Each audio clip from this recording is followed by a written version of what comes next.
Argentine তারকা Lionel Messi ক্যারিয়ারের শুরুর দিকে বার্সেলোনার যুব দল লা মাসিয়ায় দীর্ঘ সময় কাটিয়েছিলেন।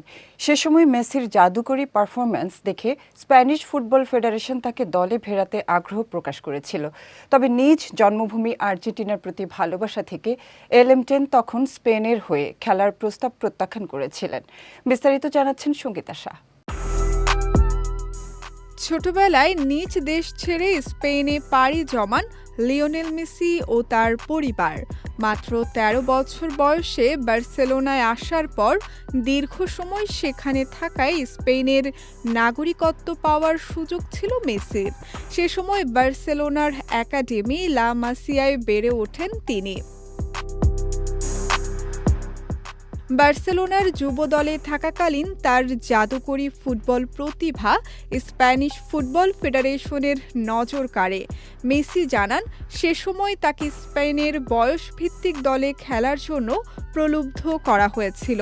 সম্প্রতি মিরো দে আত্রাস পডকাস্টে দেয়া এক সাক্ষাৎকারে মেসি নিজেই শোনালেন নিজের দেশপ্রেমের এক আবেগঘন গল্প। মেসি বলেন, আমি তখন বার্সেলোনায় খেলছিলাম, তাই তারা আমাকে স্পেন দলে খেলার ইঙ্গিত দিয়েছিল। কিন্তু মনে প্রাণে আর্জেন্টাইন মেসি তখনও কোনো চূড়ান্ত সিদ্ধান্ত নিতে পারেননি। আর এ দ্বিধার কারণেই তিনি ২০০৩ সালের অনূর্ধ্ব-১৭ বিশ্বকাপে অংশ নিতে পারেননি। ২০০৩ সালের সেই বিশ্বকাপে সেমিফাইনালে স্পেনের মুখোমুখি হয়েছিল আর্জেন্টিনা।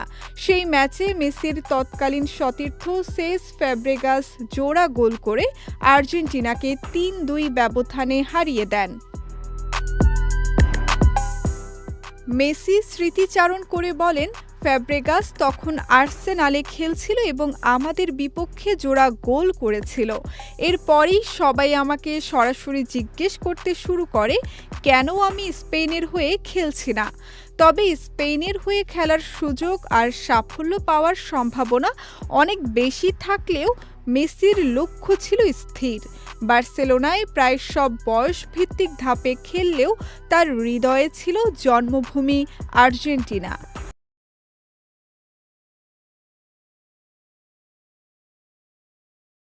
অবশেষে ২০০৪ সালে আর্জেন্টিনার অনূর্ধ্ব-২০ দলের হয়ে অভিষেক ঘটে মেসির। এরপর ২০০৫ সালের যুব বিশ্বকাপ জয় এবং ২০০৮ সালের অলিম্পিক স্বর্ণ। সাফল্যের যাত্রা শুরু হয় এখান থেকেই।